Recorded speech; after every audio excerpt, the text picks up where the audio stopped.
नमस्कार विद्यार्थी मित्रांनो, मी स्वप्नील भंडारे इन्फिनिटी अकॅडमीच्या युट्यूब प्लॅटफॉर्मवरती आपलं मनस्वी स्वागत करतोय। नुकतीच पुणे जिल्हा मध्यवर्ती सहकारी बँकेची शिपाई पदाची जाहिरात प्रसिद्ध झालेली आहे। त्याबाबतचा हा संपूर्ण माहिती देणारा डिटेलमध्ये व्हिडिओ मी या ठिकाणी आपल्यासोबत शेअर करत आहे। विद्यार्थी मित्रांनो, तयारीला लागा, कारण 289 जागा ह्या पुणे जिल्ह्यातील रहिवासी असलेल्या विद्यार्थ्यांकरता राखीव आरक्षण 100% फक्त त्याच पुणे जिल्ह्यातील विद्यार्थ्यांकरता ही जाहिरात प्रसिद्ध करण्यात आलेली आहे आणि परीक्षा ही ऑफलाईन पद्धतीने होणार आहे। चला बघूया आपण डिटेलमध्ये संपूर्ण जे काय जाहिरात आलेली आहे ते। तत्पूर्वी इन्फिनिटी अकॅडमीच्या आणि तलाठी फॅक्टरीच्या संयुक्त विद्यमानाने तलाठी भरती संयुक्त पूर्वपरीक्षा गट क ग्रुप सी ची जाहिरात आलेली आहे आणि ह्या दोन्ही अकॅडमीच्या संयुक्त विद्यमानाने विद्यार्थी मित्रांनो आपल्या सेवेमध्ये मिशन तलाठी 3.0 ही बॅच आपण देत आहोत। विद्यार्थी मित्रांनो, ही बॅच 2500 रुपयाला आहे। यामध्ये तुम्हाला ठोकळा मिळेल, सर्वोत्तम शिक्षक वृंद आहे, टेस्ट सिरीज आहे, क्लास नोट्स आहेत, पुस्तक करण्यासाठी अभ्यास करण्यासाठी पुस्तक सुद्धा या ठिकाणी आपल्याला देत आहोत। त्यानंतर तुम्हाला 1 रुपयामध्ये ई बुकच्या स्वरूपात इथून पाठीमागचे सर्व 10 वर्षाचे क्वेश्चन पेपर तुम्हाला प्रॅक्टिससाठी देण्यात आलेले आहेत। तर बॅच जॉईन करा आणि आपल्या अभ्यासाला योग्य दिशा द्या। आता आपण पाहत आहोत की पुणे जिल्हा मध्यवर्ती सहकारी बँकेची ही जाहिरात आपल्या समोर मी या ठिकाणी देतोय। बघा, पहा, पुणे जिल्हा मध्यवर्ती सहकारी बँक मर्यादित पुणे।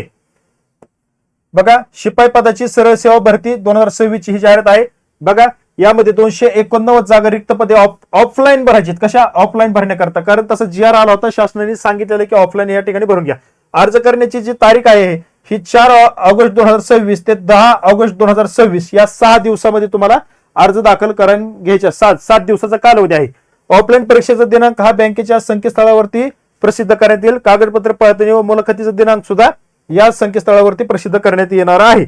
आता विद्यार्थ्यांकरता सर्वसाधारण सूचना दिलेत, सर्व डिटेलमध्ये तुम्हाला सांगतो। बघा, ही जी काय जाहिरात आहे पुण्यातील 100% म्हणजे पुण्यामध्येच राहणारा पुणे जिल्ह्याचा जी पूर्ण सीमा आहे, जी बाउंड्री आहे, पुणे जिल्हा ज्या विद्यार्थ्यांच्या ऍड्रेसवरती होतो अशाच विद्यार्थ्यांकरता ही जाहिरात आहे। बघा, दुसरी गोष्ट, उमेदवारांनी ऑनलाईन अर्ज दाखल करताना मूळ रहिवासी प्रमाणपत्र डोमासाईल सर्टिफिकेट तुम्हाला अपलोड करणे बंधनकारक आहे। त्यानंतर आदिवासी प्रमाणपत्राची छाननी कागदपत्रे पडताळणीची वेळ करण्यात येईल, आता नाही। बघा, लेखी परीक्षा परीक्षा शुल्क भरल्याशिवाय रजिस्ट्रेशन नोंदणी प्रक्रिया पूर्ण होणार नाही। लेखी परीक्षेची शुल्काची रक्कम तुम्हाला रिटर्न या ठिकाणी केली जाणार नाही, ऑनलाईन पद्धतीनेच भरावी लागणार आहे आणि रिटर्न देखील केली जाणार आहे। एकदा तुम्ही पेड केल्यानंतर तुम्हाला ती परीक्षा शुल्क रिटर्न भेटणार नाही। दुसरी गोष्ट, ऑनलाईन अर्ज भरताना उमेदवारांनी स्वतःचा मेल ID टाकायचा आहे, मोबाईल नंबर, आधार क्रमांक अचूक भरणे आवश्यक आहे। दुसरी गोष्ट, उमेदवारांनी अर्ज भरताना शिपाई पदासाठी आवश्यक पात्रता धारण केलेली असावी।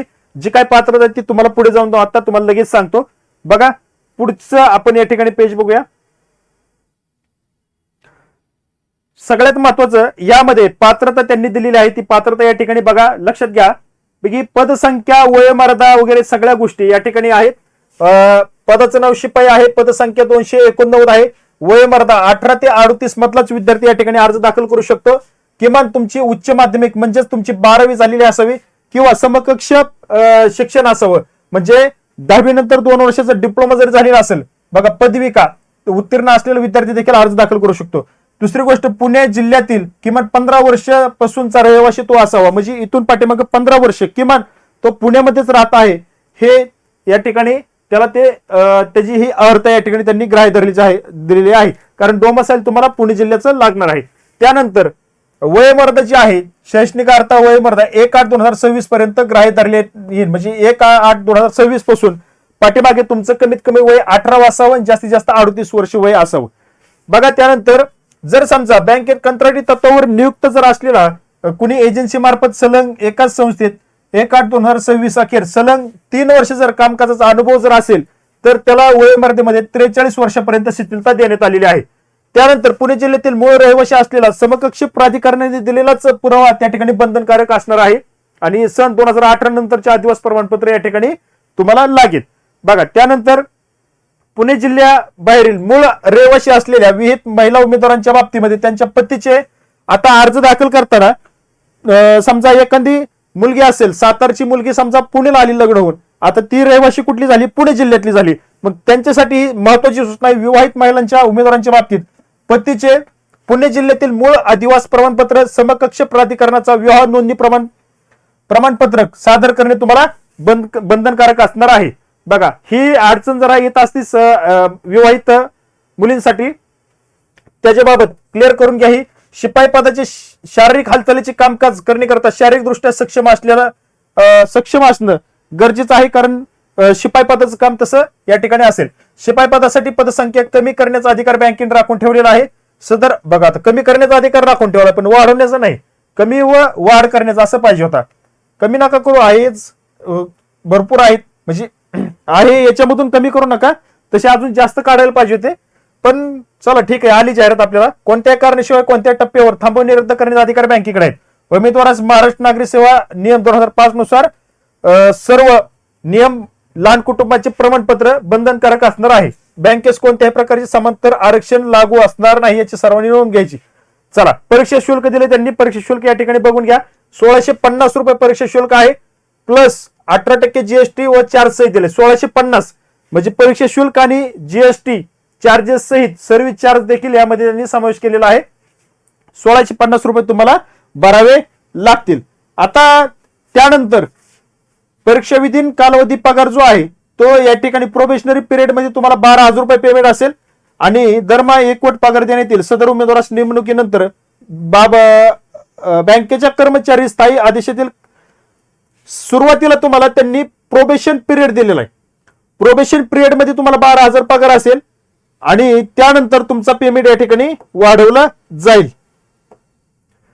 आता वेतन श्रेणी जी आहे ती बघा, सुरुवातीला कशी असणार आहे, बँकेच्या नियमानुसार लागू असलेली वेतन भत्ते सुविधा या ठिकाणी तुम्हाला दिली जाईल. आता यामध्ये अजून जर पाहिलं गेलं आपल्याला तर बघा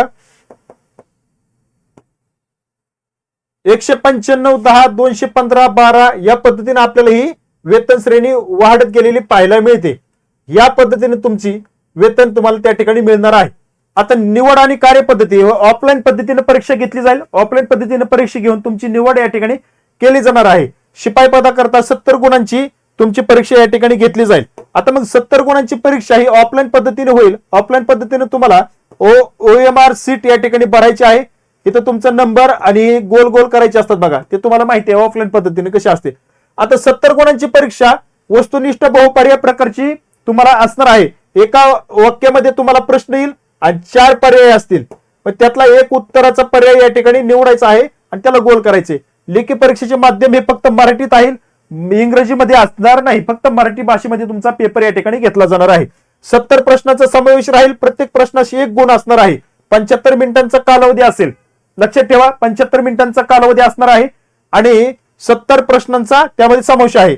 लेखी परीक्षेसाठी जे विषय आहेत ते विषय बघा, शेती पतपुरवठा त्रिस्तरीय रचनेची प्राथमिक माहिती, म्हणजे यामध्ये त्रिस्तरीय रचना शेती पतपुरवठा कसा आहे तो या ठिकाणी त्यांनी दिलेला आहे. बघा, अग्रणी बँकेची रचना सुद्धा तशी पद्धतीने आपल्याला पाहायला मिळते. शेतीसाठी केला जाणारा पतपुरवठा 3 प्रकारचा आहे, अल्प, मध्यम आणि दीर्घ. अल्प हा 12 महिन्यासाठी, मध्यम हा 3 वर्षासाठी आणि दीर्घ जो आहे तो 5 वर्षापेक्षा जास्त अधिक कालावधीसाठी. ही जी रचना आहे बँकिंग व सहकार बद्दल माहिती, त्याच्यावरती तुम्हाला प्रश्न येतील. बघा, आता ही जी शेती पतपुरवठा त्रिस्तरीय प्राथमिक ची माहिती ती 20 गुणांसाठी आहे. बँकिंग सहकार आहे 15 गुणांसाठी. साबंदी आणि चालू घडामोडी 15 गुणांसाठी. कृषी व ग्रामीण अर्थव्यवस्था 10 गुणांसाठी. बुद्धिमापन चाचणी 10 गुणांसाठी. अशी 70 गुणांची 75 मिनिटात परीक्षा घेण्यात येणार आहे. यानंतर बघा त्यांनी काय सांगितले, पुढचं महत्वाचं पॉइंट, कागदपत्र पडताळणी. लेखी परीक्षेत प्राप्त होणाऱ्या गुणानुक्रमे रिक्त पदांच्या 1/3 प्रमाण एका जागेसाठी 3 या ठिकाणी बोलवले जातील. एका जागेसाठी 3. मुलाखतीसाठी पात्र उमेदवारांची आसन क्रमांक आहे, गुण क्रमांक आहे, यादी बँकेच्या स्थळावरती प्रसिद्ध करण्यात येईल. आता काय, मुलाखत सुद्धा या ठिकाणी मुलाखत देखील होणार आहे. बघा, मुलाखतीपूर्वी आवश्यक शैक्षणिक अर्हता व इतर संबंधित मूळ प्रमाणपत्रकाची प्राथमिक कागदपत्रे पडताळणी बँक अधिकाऱ्यामार्फत होणार आहे. बघा, खूपच डेंजर या ठिकाणी अटी दिलेत. बघा, आता शिपाई पदाकरता मुलाखत ठेवायला नव्हती पाहिजे, पण ठेवली मुलाखत. दुसरी गोष्ट, यामध्ये कागदपत्र तुमची त्यावेळेस पडताळणी केली जातील. आणि मुलाखत आहे बघा 30 गुणांची. 30 गुणांची मुलाखत असणार आहे. मग या कागदपत्र पडताळणीमध्ये पात्र झालेल्या उमेदवारांची मुलाखत घेऊन 30 गुणांची मुलाखत झाल्यानंतर यामध्ये व्यक्तिमत्व, शारीरिक क्षमता, संवाद कौशल्य, बँकेची प्राथमिक माहिती, पुणे जिल्ह्याचे स्थानिक ज्ञान, सेवा वृत्ती, सहकार्यातील मूलभूत तत्वे, शिष्टाचार इत्यादी बाबत विचारात घेऊन मुलाखतीस 30 पैकी गुण देण्यात येतील. अशा पद्धतीने तुमची निवड या ठिकाणी होणार आहे. आता अंतिम निवड यादी, प्रत्यक्ष यादी ही त्यानुसार या ठिकाणी परत लागेल. बघा त्या सूचना या ठिकाणी दिल्यात. आणि अशा पद्धतीने तुम्हाला फॉर्म भरण्यासाठी काय ऑनलाईन अर्ज आणि लेखी परीक्षेबाबत काही सूचना या ठिकाणी दिलेल्या आहेत. आता फॉर्म जो भरायचा आहे त्याची वेबसाईट या ठिकाणी बघून घ्या. शिपाई पदाच्या सरसेवा भरती करता www.pdcc.bank.in/careers या वेबसाईटवर आणि punedccbank.com या अधिकृत संकेतस्थळावरून तुम्हाला ऑनलाईन पद्धतीने अर्ज भरता येणार आहे. मग अर्ज भरण्याच्या सूचना वगैरे दिलेल्या आहेत. एकदम साधी सोपी मराठीत समजेल अशी ही पीडीएफ या ठिकाणी आपल्याला उपलब्ध त्यांनी करून दिलेली आहे जाहिरातीमध्ये. तर बघा आता ही जी जाहिरात आहे ही पुणे जिल्ह्यातील 100% रहिवासी असलेल्याच उमेदवारांकरता प्रसिद्ध करण्यात आलेली आहे. तर बघा जे इच्छुक उमेदवार आहेत त्यांनी अर्ज दाखल करा आणि थोडाफार अभ्यास देखील करावा लागणार आहे. त्या दिशेने वाटचाल करा. तुम्हाला परीक्षेसाठी अभ्यासासाठी खूप खूप शुभेच्छा देतो. काय अडचण असेल तर कमेंटमध्ये तुम्ही विचारू शकता. तुम्हाला त्याबद्दल देखील सगळी माहिती देतो. या ठिकाणी थांबतो. भेटू पुढील अपडेटमध्ये. धन्यवाद.